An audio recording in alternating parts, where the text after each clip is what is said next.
again.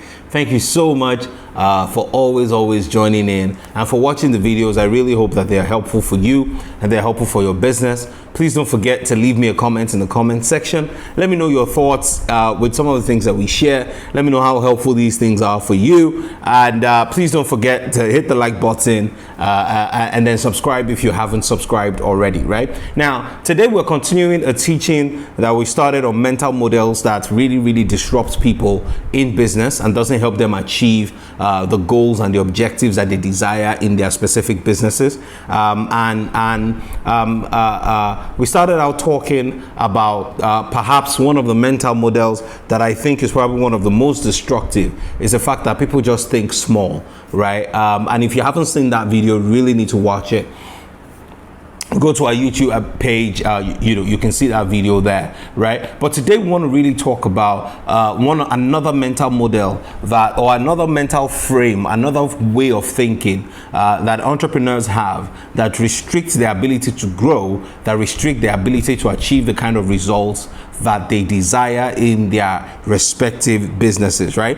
And that is thinking solo, not thinking in terms of team, but thinking in terms of only them and them alone, thinking about themselves alone, right? When I say thinking about yourself alone, I'm not talking about selfishness. I'm not talking about, oh, because you don't want to share money or whatever. No, I'm talking about the fact that you're thinking about you alone being the single most important catalyst in ensuring that you achieve your goals as a business. Listen, let me say this to you, right? One is too small a number to achieve greatness. I'll say that again. One is too small a number to achieve greatness. Nobody, there is no forest that is developed, or there is no forest that exists because you have just one tree there, right? You need to build a team, right? I cannot say this enough. I've been saying this, a lot in more recent times, and I'm saying it again. You really need to build a team. You need to find people to collaborate with.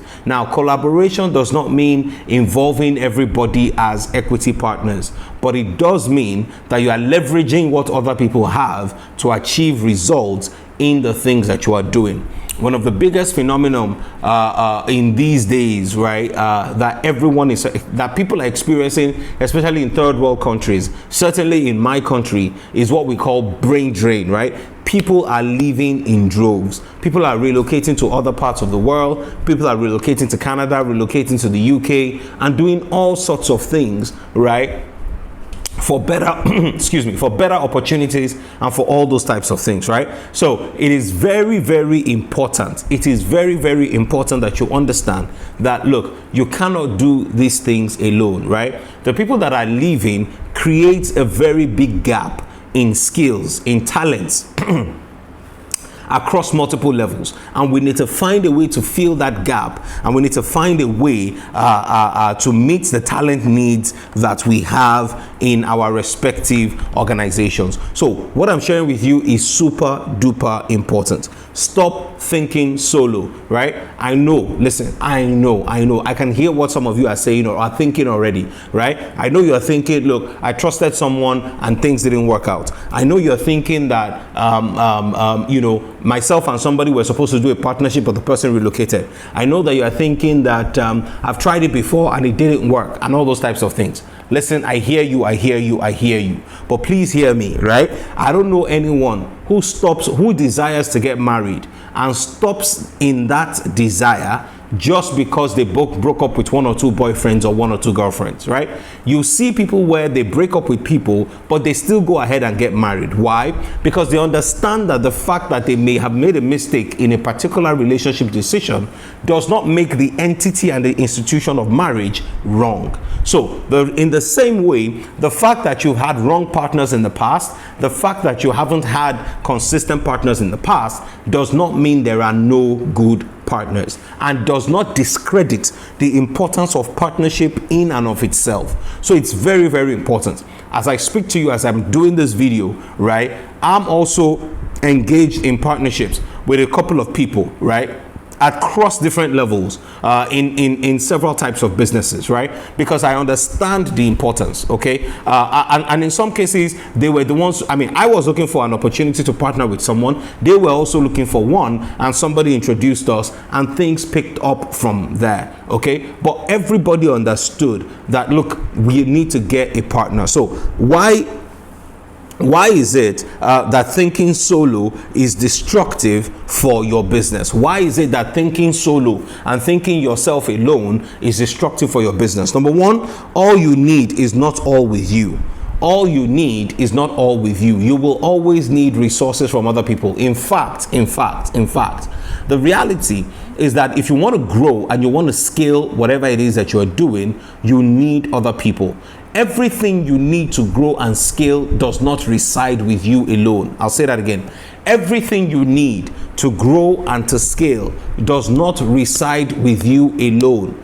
It can be within your reach, but it is not always within you. So what you need to do is to leverage the skills of other people, is to leverage the resources of other people, is to leverage the capabilities of other people, is to leverage the relationships of other people to get what you need to grow your business. So it is very destructive to think, right? And this is the reason why many businesses are not growing, because all they are thinking about is themselves. So you find somebody who is who bakes cakes, and the only person, as far as they are concerned, over the next 2 years, they only see themselves as the ones baking the cakes over the next 2 years. You cannot run a successful business that way, right? And this is beyond just looking for employees and getting people to come and work for you. You also need to think about getting people who will take a more significant stake in the business. Significant stake does not necessarily have to mean equity, but it means that they will take on more responsibility for delivering and ensuring that in your business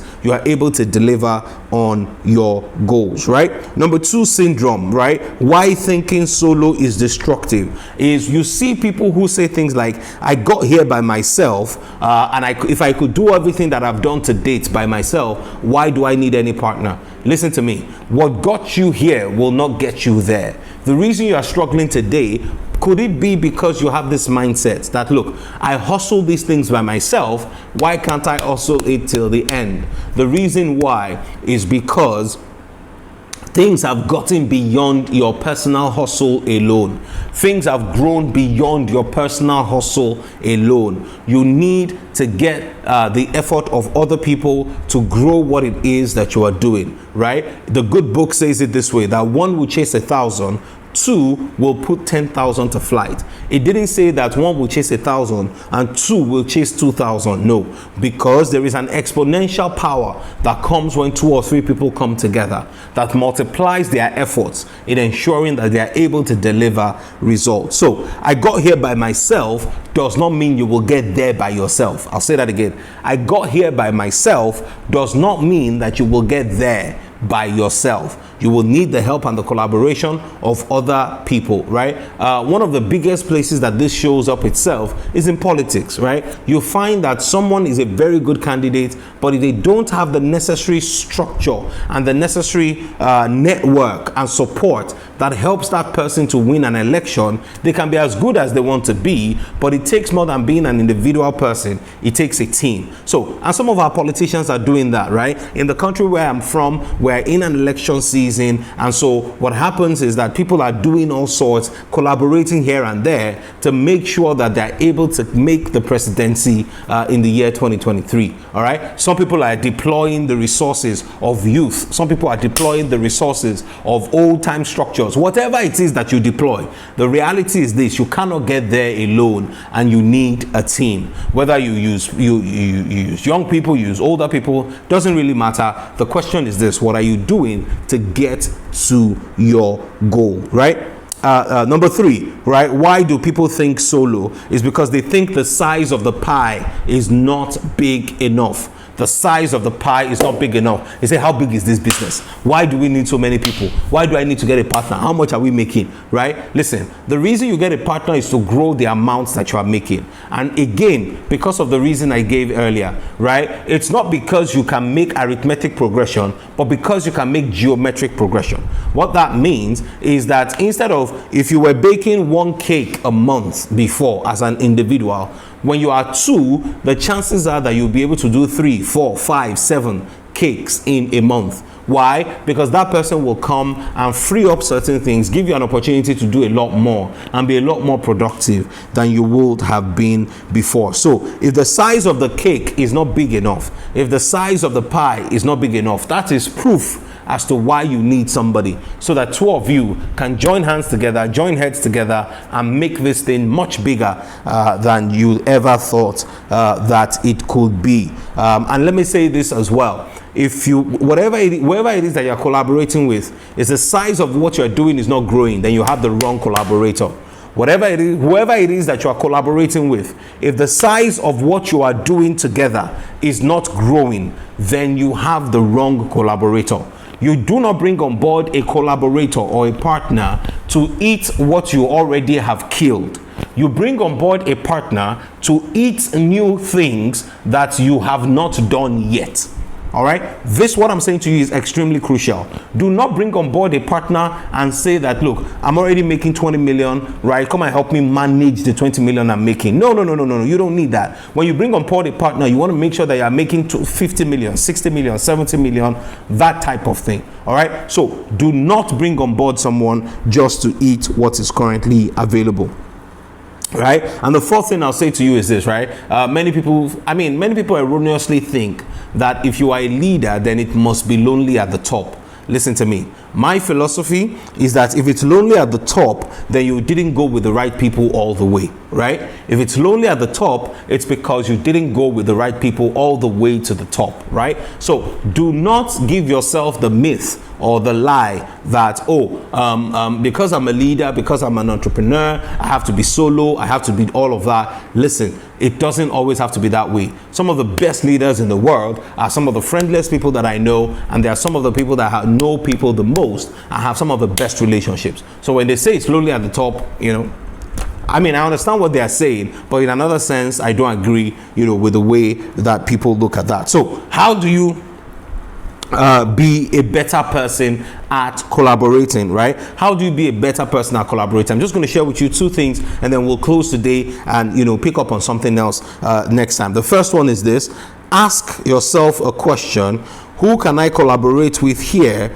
to get results? So at every juncture in your business, you want to ask yourself a question: who can I collaborate with here so that I can get better results? So I'll give you an example.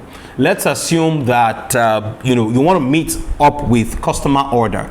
The question is this: who can you collaborate with at this point to ensure that you are able to meet up with more orders? All right. One of the things you may want to do is to go out there, do some marketing, get customers in, right? And then when you get it in and you're in a place where it seems like this thing is overwhelming, you have found somebody already that you can potentially partner with. Let the person then come, all right, and then 2 of you can execute together. Okay. But it is very, very important that you ask yourself this critical question: who can I collaborate with here at this particular juncture, at this point where I am in my business? Who can I collaborate with for greater results and for more efficient results? Okay, all right. Now, the second thing you want to do is attend events where potential collaborators go. Right, and the key thing for me really is if you want to become somebody who is better at collaborating with people, then you need to be more exposed to people. You need to be more exposed to people who are collaborating with other people. As a matter of fact, I encourage you to take out time and ask people questions. Anyone that you see doing anything great and interesting, ask them some interesting questions. Ask them whether they did any of those things by themselves alone. Just ask them. There's a prolific professional speaker that I know, that I listen to from time to time, right? And every time he speaks very intelligently. He puts out research. He puts out all these things in his conversations, right? And one day I heard him speak, and he was talking about how, the team that supports him in being able to deliver on some of the things that he delivers on to clients. And I was amazed, because there is a tendency to think that because this person speaks so well, even the research part of it that informs what he speaks about, he is the one involved in doing it. And the reality is, he is not. right? There is a team that he has built, and that team is strong enough to give him the relevant content that he needs for what he does, right? So what am I saying to you today is this: at the end of the day, in the grand scheme of things, you need to ask yourself a question, right? Am I fond of thinking solo? Am I fond of thinking thinking outside of collaborations? Do I think that by myself I can do everything all by myself? Because that is a recipe that can cause disaster further down the line. Hey, I hope that this has been helpful for you today. As always, thank you so much for joining me. God bless you. I really appreciate the fact that you're here. Don't forget to hit the like button. Don't forget to subscribe to the channel if you haven't done that already. And also, leave me a comment in the comment section. I'd love to hear from you. I'd love to hear your thoughts. Let me know what you think about collaboration and what it is, or if there are any questions that I can answer. Thank you so much. God bless you. I'll see you next time.